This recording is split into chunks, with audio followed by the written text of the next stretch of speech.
Wabarakatuh. Alhamdulillahirabbil alamin wa aqibatu lil muttaqin wassalatu wassalamu ala asyrofil anbiya'i wal mursalin wa ala alihi wa sahbihi rasulillahi ajmain. Asyhadu an la ilaha illallah wahdahu la syarika lah wa asyhadu anna Muhammadan abduhu wa rasuluh la nabiyya ba'dahu. Pertama sekali kita panjatkan puji syukur kepada Allah Subhanahu wa taala karena pada siang hari ini alhamdulillah Allah masih pilih kita untuk bisa datang ke masjid melaksanakan sholat fardu zuhur berjamaah. Kemudian salawat salam kalau banyak kita hadiahkan ke zaman alam, yaitunya kepada Nabi besar Muhammad sallallahu alaihi wasallam dengan ucapan Allahumma shalli ala sayyidina Muhammad wa ala ali sayyidina Muhammad. Bapak-bapak, ibu-ibu jamaah yang dimuliakan Allah Subhanahu wa taala, sambil menunggu jamaah lagi berwudu, kita lanjutkan membacakan hadis Nabi tentang fadilah Al-Qur'an. Bismillahirrahmanirrahim. An Abi Hurairah radhiyallahu anhu Nabi sallallahu alaihi wasallam qala inna suratan minal Qur'an salasuna ayat syafa'at li rajulin hatta ghufira lahu wa hiya suratu tabarakalladzi biyadil mulk.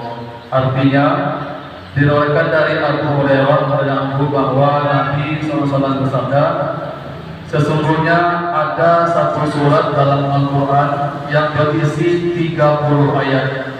Surat itu memberi syafaat bagi orang yang membacanya sehingga ia diampuni dosanya.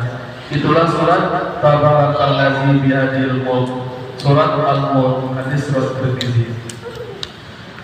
Diriwayatkan dari Ibnu Abbas radhiyallahu anhu yang ceritakan seorang sahabat Nabi mendirikan kemah di atas tanah kuburan karena ia tidak tahu bahwa tempat itu adalah kuburan.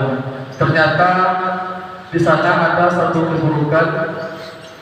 Diulangi, ternyata di sana ada satu kuburan yang penghuninya terdengar sedang membaca surah Al-Mulk sampai selesai. Maka sahabat itu pun pergi menemui Rasulullah dan menceritakan hal itu.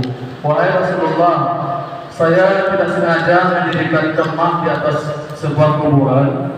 Tiba-tiba saya mendengar ada penghuni kubur yang sedang membaca surah Al-Mulk sampai selesai. Mendengar hal itu, Nabi SAW bersabda, surat itu adalah pelindung dan penyelamat yang menyelamatkannya dari azab kubur. Hadis riwayat Tirmidzi. Diriwayatkan dari Ibnu Mas'ud radhiyallahu yang menceritakan ada seorang yang baru dikuburkan, lalu didatangkan azab dari arah kedua kakinya.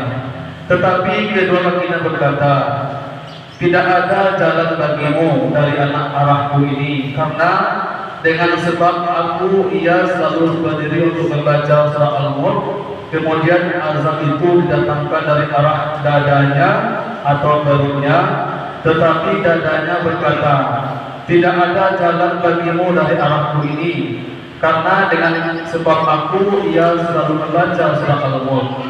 Kemudian azab didatangkan dari arah kepalanya, tetapi kepalanya berkata, tidak ada jalan bagimu dari arahku ini, karena dengan sebab aku ia selalu membaca surah Al-Mulk. Surat ini adalah pelindung yang menyelamatkan pembacanya dari azab kubur. Dalam Taurat juga disebutkan surah Al-Mulk, barang siapa membacanya pada malam hari, sesungguhnya ia telah memperoleh keuntungan atau pahala yang berlimpah ruah.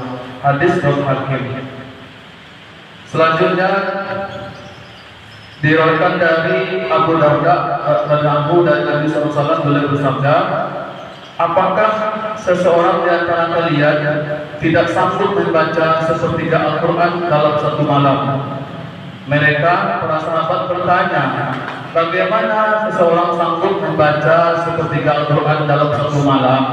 Rasulullah menjawab, bacalah surat Al-Ikhlas, itu surat Qul Huwallahu Ahad, sebanding dengan sepertiga Al-Quran. Hadis riwayat Muslim. Terakhir, diriwayatkan dari Mu'adz bin Anas Al-Juhani, seorang sahabat Nabi, bahwa Nabi bersabda, barang siapa membaca qul huwallahu ahad hingga tamat sebanyak 10 kali, maka Allah membangunkan untuknya sebuah istana dalam jannah.